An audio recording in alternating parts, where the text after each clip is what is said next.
はい、ハーさんチャンネルです。お疲れ様です。今 α147 の助手席なんですけど、動画でもね、何度か登場してるんですけど、このエアバッグ、蓋がこんな感じなんですよ。やべ。やべ、ピン落ちちゃったよ。まあいいや。なんかね、ピンが一応なんていうの、止まってはいたんですけど、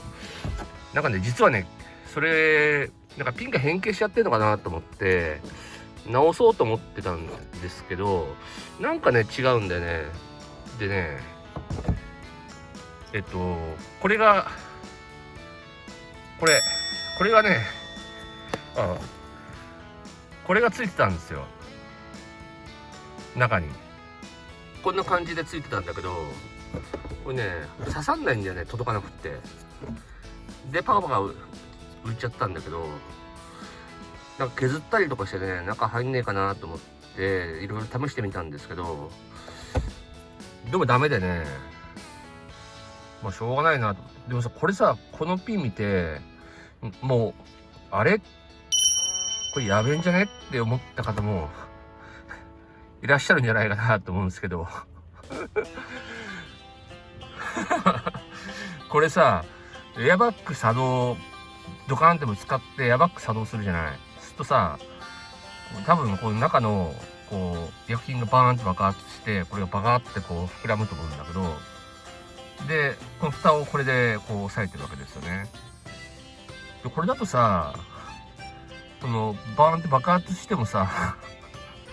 ピンが壊らないからさ、蓋開かないんじゃないかなってふと思ってさ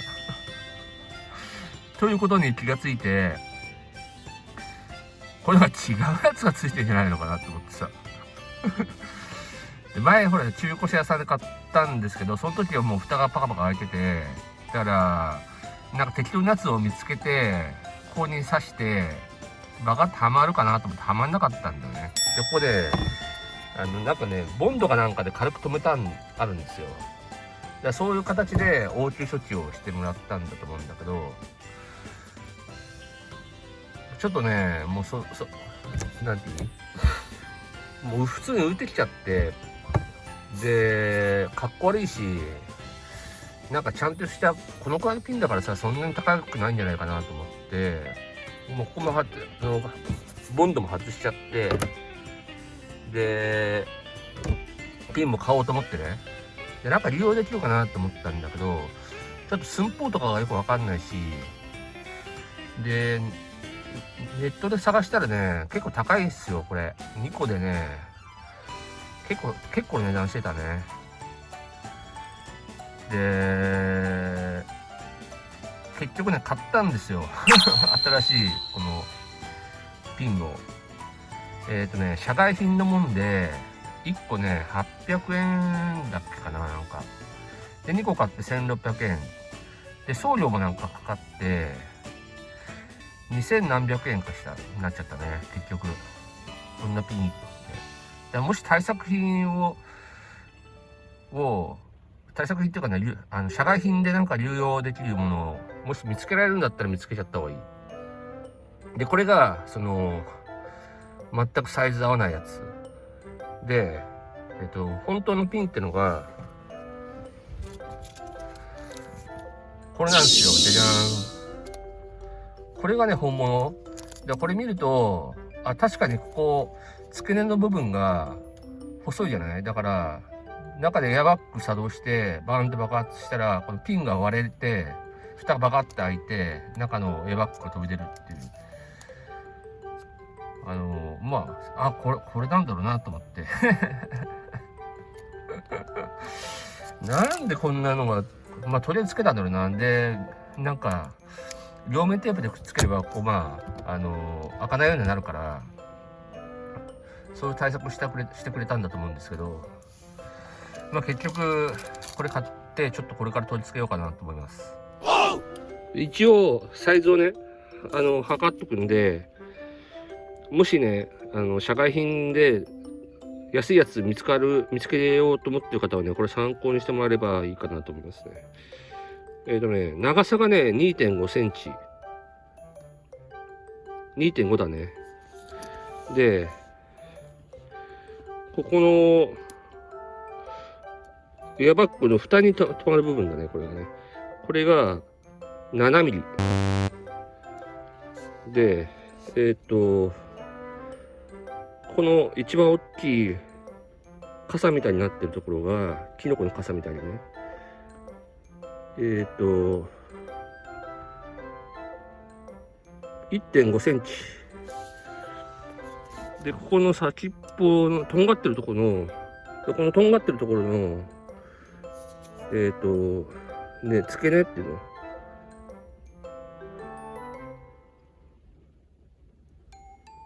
が、よくわかんない。7ミリだね。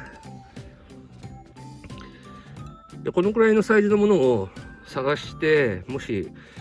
合うようだったら、それ使った方がもしかしたら安いかもしれない。特になんか国産のメーカーのやつとかで利用できるんだったら、それを使った方がいいかなと思います。で、取り付けてみますね。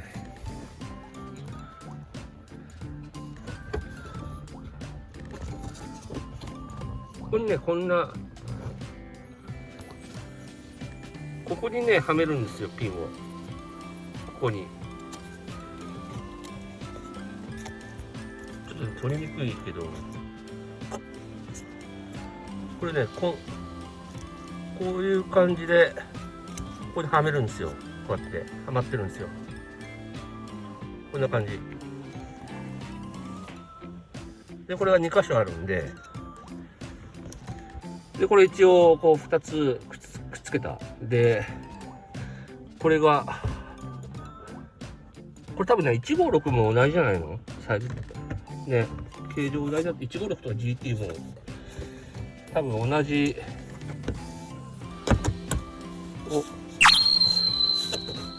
あ、はまった。こっちが、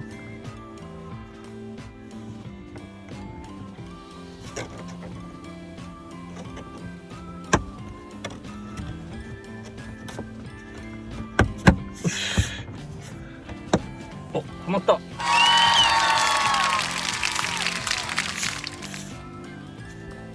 はまりましたわ、ほら。やったー。こんな簡単な作業なんだけど、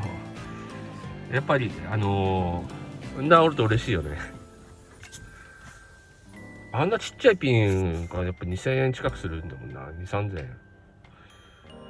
ディーラー品とか正規品のパーツだと、あれで2個で3000円ぐらいだったかな。めっちゃ高いよね。めちゃ綺麗になったわ。綺麗になったっていうか、治ってよかった。すいません、今日はこんな軽い動画で。でもやっぱ乗ってる方として見ると、このエアバッグのとこがバカバカ浮いちゃってるし、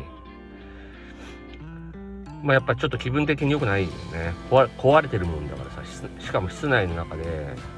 目立つじゃない。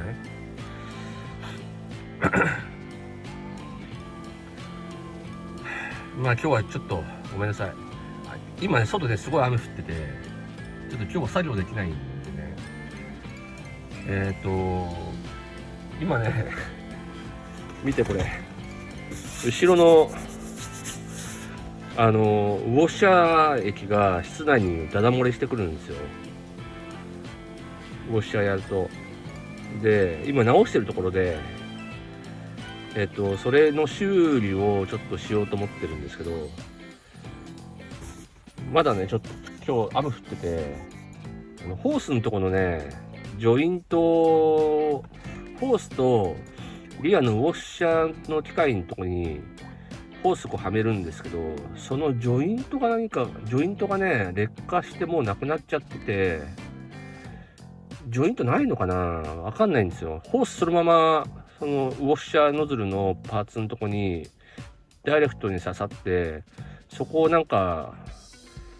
ボンドかなんかで止めてるのか、それともなんかジョイントみたいのを入れてカチッてはめるのかよくわからないんだけど、そのジョイントだけってやつが多分もう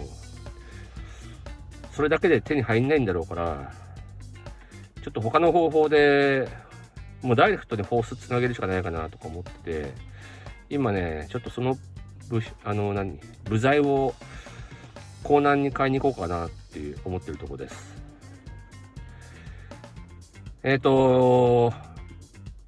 コロナでね、非常事態宣言が解除された街も出てきて、東京はまだなんだけど、もうすぐね解除されて、多少にぎわいは戻ってくるかなと思いますね。で、皆さんもちょっといろいろこうお仕事とかで大変だなっていう方もいらっしゃると思うんですけど、ちょっと元気出してね、楽しいことを日常生活の中でね楽しいことを見つけて、それを糧にねもうしばらくの辛抱だっていうふうに思って頑張っていきましょう。今日の動画はここまでです。ご視聴ありがとうございました。